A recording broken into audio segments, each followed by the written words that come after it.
Can you scale the kiln and peak from the outside? This question has haunted me for quite some time, as there are clearly those blackened, standable areas on the mountain, but with most of the wall smooth and slidey, the chance seemed relatively low. Maybe with 4 friends, a lot of rope, and a little luck it might be doable, but there was a second problem. To even have a go at this attempt, all 4 players would have to survive in relative health through the 4 other areas first, while picking up enough relevant items. And considering the trouble my friends and I often land in, that seemed out of reach. However, the Play It Your Way update just dropped, allowing you to customize your climbing journey with a particular rule set, and even a mini-run option that would allow me to start right at the caldera. It was time, I thought. I quickly surmised that the balloon bunch and the anti-rope cannon would be the best items for a fighting chance, but the update also dropped a stupid stuff, Grapple Mode.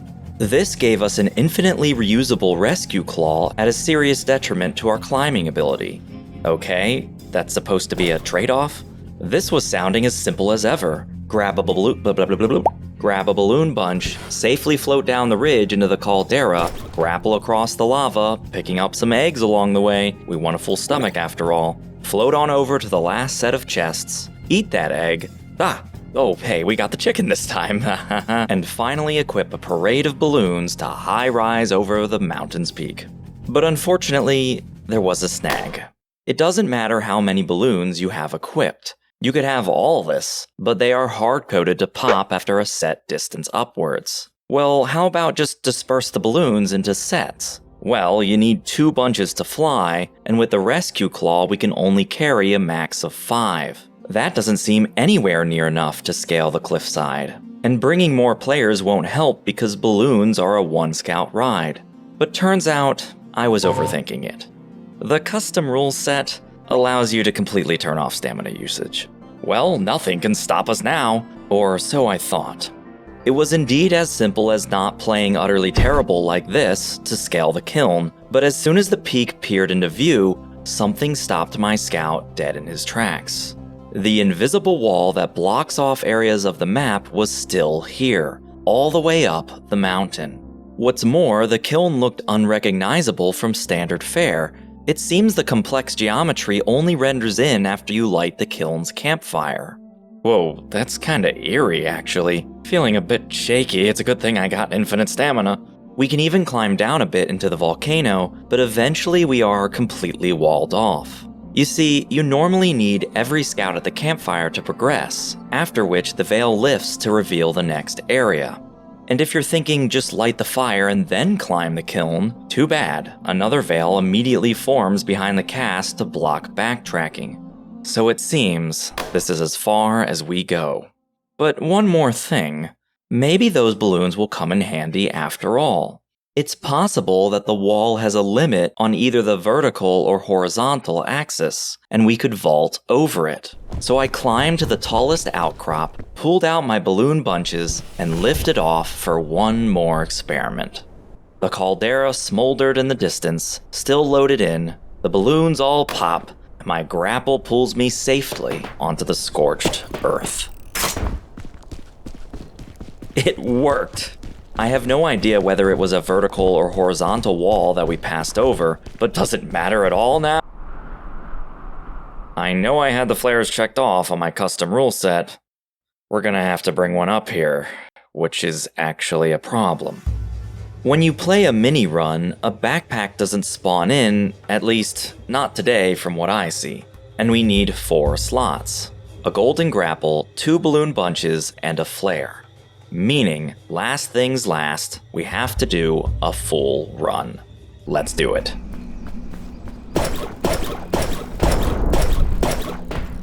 And here we are, the peak again, this time with a flare. Use our balloons, vault over the invisible wall, and... What? Oh, you've gotta be kidding me, I have to do that all again? We made it, and we've got a flare this time. Okay, we think this will work. I don't know. We're about to find out. Shunk. Hey. Hey, helicopter. Yes! It works! Woohoo! Yes! Woohoo! That's how you do it. And there you go. Is it possible to climb the outer wall of the kiln and beat Peak? Yes. But is it possible to beat in a normal run without any custom rules? Not sure. At the very least, there's gotta be a way to do it without infinite stamina. And without that scout cannon glitch, that's just too easy. And then I thought over my runs a bit. With 3 balloons you can't fly, but you are free from fall damage. Sure, we can only store 5 bundles, but we can equip 2 to start and hold a 3rd. That's 8. Wait, this should totally be doable. I can see from the charts and the internet that the balloon flies up 160 meters, with the kiln itself around 560. We need the last 2 bundles to vault over the barrier, so that's 6 left to climb the mountain with a combined total of 480 meters. If we can just find a way to make up the remaining 80, we'll barely reach the top of the kiln. Of course, we'll need a strategy for the rest of the biomes too, but that shouldn't be too bad. Well then. Yeah, now that we have stamina, the other biomes aren't a cakewalk, but they aren't too inhibiting. Since a flare spawns on the shoreline regardless of our rule set, we can have balloon bunches as our only item. Thus, simply float over each biome if we have a line of suitcases to refill our stock. Might take some research to find that path, but once you have it, the biomes are a piece of thick mints. Until you get to the mesa. The mesa has dynamite, which in addition to being an explosive hazard can also appear in luggage. And I think because our item pool is lower, the game puts a dynamite in practically every single chest. Oh, and the bomb will burst our balloons too, so you have to grab them and quickly bolt. On top of scorpions and balloons lifting you right into the jaws of the sunlight, we've got some serious danger to dodge. But having a balloon bunch on to prevent fall damage, and lifting off when possible, I still find this easier than a regular run. You just can't sleepwalk this one. And now we're back to the caldera. The biome itself is easy as ever, but once we get to the drop site, fooling around time is over. We are stretching our supplies for this last leg of the journey, and we'll need the mountain's help if we want to make up that last 80 meters. The rescue claw has an interesting limitation. If you grab a rock and get to the end of the grapple animation, your scout kinda stays put and you can immediately grab a wall. If instead you bonk against the stone, you'll ricochet and get stun-locked for a second. Needless to say, the latter is devastating, but the smooth walls of the volcano make it exceptionally difficult to get a clean grab. The trick, though not easy, is to make diagonal grapples, which requires some varied topography. Here's where we have to decide the route. Looking at the kiln, where would you think to go up? The right side looks to have a lot more nooks and ledges, yeah? Wrong! Remember that the first 160 meters is free, so we only look at the upper slice of the volcano. Now this cavity here on the right is just about 160 up, so we will use that, but then these 2 ridges are what we want. They slope upwards, allowing us to simply walk up several feet. That's the thought, anyway. I died on the right side because this ridge overhangs slightly, making it quite difficult to grapple up. Now how will we ration the balloons? Well, the idea is to use the handheld one just as the free flight pops, allowing us to grapple into the cavity. Once we reach any foothold, climb as high as possible before using another group of balloons. Now when the first bundle pops, the second still has leftover distance, giving us fall damage protection until we can find another foothold. And that's exactly what you do for the rest of the way. The tricky part is finding that solid footing. As stated, it's easy to bonk the wall and send you into a free fall. But the grapple doesn't use stamina, so feel free to hug the kiln to catch your breath whenever you need it. You will recover a tad bit after every grapple, so you can always hold on a smidge.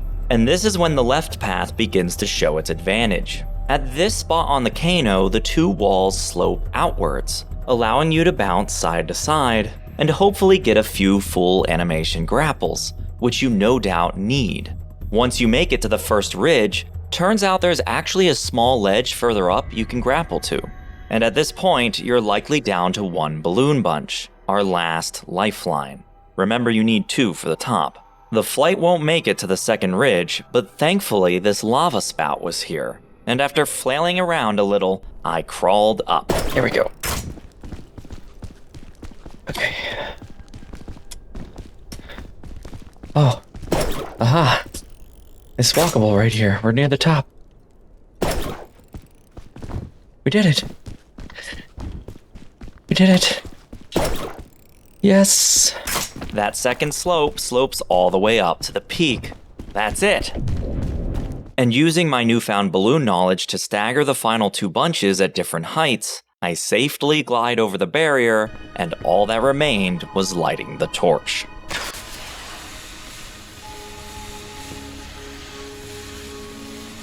There it is.